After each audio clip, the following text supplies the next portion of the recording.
Muito boa tarde a todos. Antes de mais, eu queria agradecer o convite endereçado ao Ministro das Infraestruturas e da Habitação para participar nesta conferência sobre habitação colaborativa.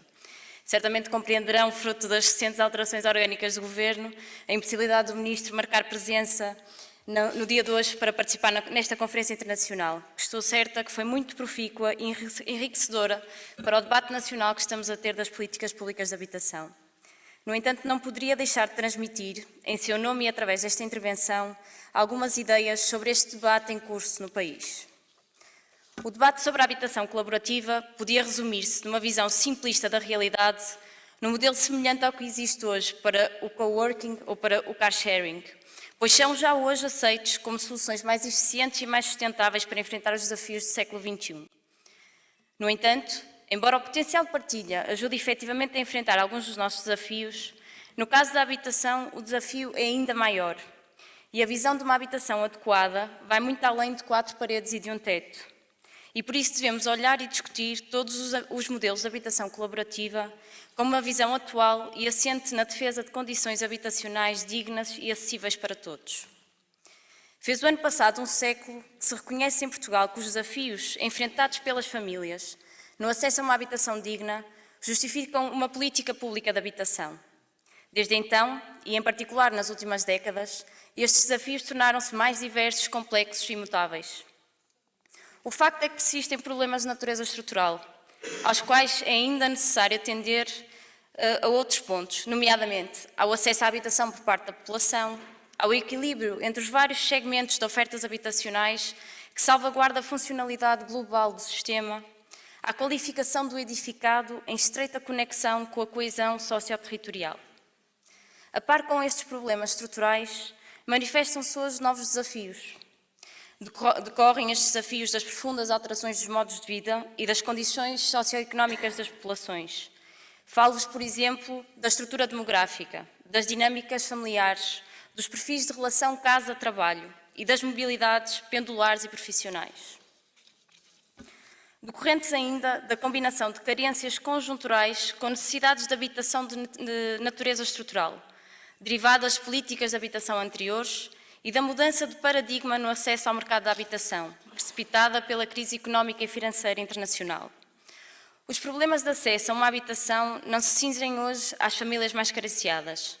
Estendem-se hoje a uma parte importante da classe média, que está em sobrecarga de custos de habitação ou que vê as suas oportunidades de mobilidade limitadas por não encontrar no mercado de arrendamento uma solução acessível.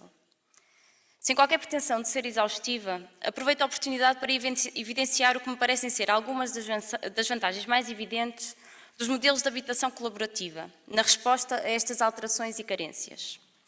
Em primeiro lugar, estes modelos podem ser uma boa solução para diversos grupos sociais. Pode ser uma boa solução para pessoas idosas, que ao fim de uma vida ficam sós, numa habitação demasiado grande para as suas necessidades. É uma situação que acredito que nos é a todos familiar e cada vez mais frequente em virtude do envelhecimento demográfico.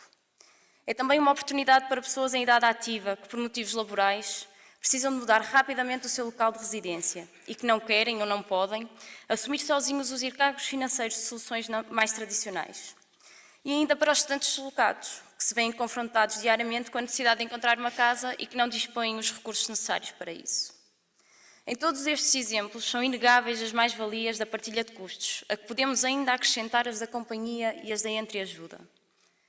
Em segundo lugar, estes modelos de habitação colaborativa podem ainda promover uma melhor utilização do nosso parque habitacional. A este propósito, deixem-me apenas recordar que, segundo os dados do Censo de 2011, cerca de 65% dos alojamentos de residência habitual estavam sublotados. Dito isto, estou certa que não necessito persuadir esta plateia sobre as potencialidades e vantagens da habitação colaborativa. Portanto, a questão seguinte que se impõe é perceber como é que pode a política de habitação bloquear ou incentivar este tipo de solução habitacional. Neste ponto, permitam-me que sublinhe que a diversidade da procura de habitação é uma realidade demasiado complexa para ser atendida por instrumentos de política muito segmentados ou muito rígidos, que deixam sempre a descoberto variáveis que mais cedo ou mais tarde nos vão surpreender. Por esta razão, um dos princípios orientadores da nova geração de políticas de habitação, que aprovamos em maio do ano passado, É a passagem de uma política de habitação centrada nas casas para uma política que coloca no seu centro as pessoas. Ou seja, uma política que garante que todos os cidadãos têm condições de acesso a uma habitação adequada para uma vida digna e recompensadora, reconhecendo que tal implica soluções diferenciadas e adaptáveis, uma graduação dos instrumentos e uma diversificação das ofertas, bem como uma visão integrada da habitação e do território. Acreditamos, por isso, que os instrumentos de política que integram esta nova geração de políticas de habitação são suficientemente flexíveis para apoiar soluções de habitação mais convencional, mas também soluções de copromoção e coabitação. Permitam-me dar só alguns exemplos. Com o objetivo de assegurar o acesso a uma habitação adequada às famílias com carências habitacionais, foi aprovado recentemente o Programa Primeiro Direito. A resposta dada por este programa assenta numa dinâmica promocional, predominantemente dirigida à reabilitação do edificado e ao seu posterior arrendamento, através do apoio financeiro a municípios, ao terceiro setor e a outros promotores, bem como a apoios diretos às pessoas. Neste programa, e no caso de pessoas e agregados que vivem em núcleos precários, como construções não licenciadas, acampamentos ou alojamentos improvisados, numa mesma área territorial delimitada, é aberta a possibilidade da sua organização sob a forma de associação de moradores ou cooperativas para poder aceder a este programa. Reconhecem-se assim as vantagens do modelo cooperativo no caso de pessoas e agregados que mantiveram, às vezes durante décadas, relações de proximidade e de vizinhança. Adicionalmente, para garantir o acesso à habitação aos que não têm resposta por via de mercado, criamos um Fundo Nacional de Reabilitação do Edificado, que apoia a reabilitação do património público devoluto ou disponível para posterior arrendamento e, em especial, para arrendamento habitacional a preços acessíveis.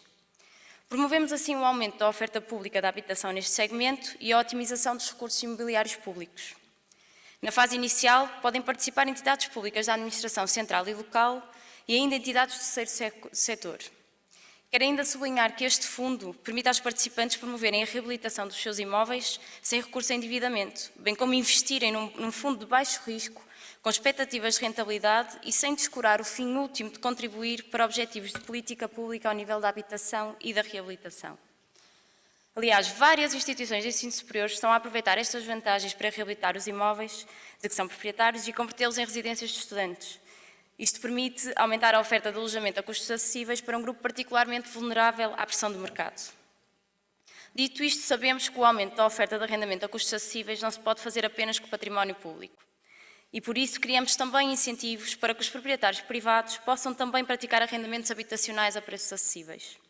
Neste campo está em fase final da operacionalização o Programa de Arrendamento Acessível, que prevê, para os senhorios, um enquadramento fiscal favorável dos contratos de arrendamento habitacional permanente, sempre que esse contrato ofereça ao arrendatário preços de rendas inferiores em 20% ao respectivo valor de referência.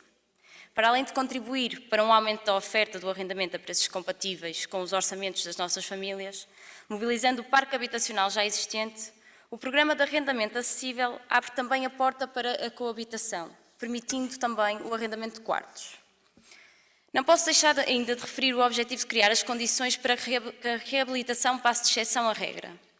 No âmbito do projeto Reabilitar como Regra, que visa adequar as normas técnicas da construção às exigências e especificidades da reabilitação dos edifícios, está prevista a revisão do Regulamento Geral das Edificações Urbanas, nomeadamente das exigências relativas às organizações e dimensões mínimas de espaços. Esta revisão, para além de adequar o grau de exigência regulamentar à extensão das próprias intervenções, salvaguardando assim o princípio da proporcionalidade e, deste modo, fomentando um uso mais eficiente do locado, permitirá também organizações espaciais mais adequadas, como são, por exemplo, as soluções colaborativas. Por fim, sublinhar também que estão já disponíveis vários instrumentos de apoio ao financiamento da reabilitação, predominantemente dirigidos para os fins habitacionais. Estamos a falar de programas como o Reabilitar para Arrendar, o IFRU 2020 e a Casa Eficiente 2020. Temos confiança que, no seu conjunto, estes instrumentos cobrem diferentes necessidades de financiamento e, portanto, diferentes modos de promoção e de uso da habitação. Minhas senhoras e meus senhores, como já referi, um dos princípios orientadores da política de habitação do Governo é passar de uma política de habitação centrada nas casas para uma política que coloca no seu centro as pessoas. E isto implica promover o acesso de todos os cidadãos à oferta habitacional existente, quer esta seja pública, quer seja privada. incentivando a reabilitação e mobilizando o parque habitacional do voluto e garantindo condições de habitação satisfatórias. Implica também reconhecer que os obstáculos sentidos por cada família no acesso à habitação são muito diversos e que, frequentemente, nos casos sobretudo de maior vulnerabilidade, o problema habitacional não é o único, existindo outros obstáculos à inclusão e à autonomia dos indivíduos e das famílias. E implica, por isso, pensar a função social da habitação, além da estrita resolução de situações de carência habitacional, chamando assim a responsabilidade e o contributo para a melhoria das condições de vida e do ambiente urbano.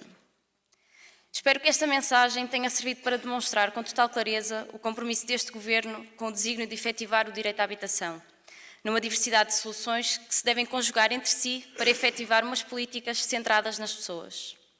Reconhecemos que nos dias de hoje existe uma grande diversidade nas necessidades de cada um, o que pode também justificar diferentes soluções habitacionais e nelas incluímos a copromoção e a coabitação. Finalizo, renovando em nome do Ministro das Infraestruturas e da Habitação o agradecimento pelo convite interessado e fazendo votos que esta iniciativa e os resultados que advêm das discussões tidas ao longo deste dia contribuam para tornar mais sustentável o amanhã das nossas cidades e das nossas regiões, mas sobretudo para tornar mais sustentável o futuro das nossas gentes. Muito obrigada.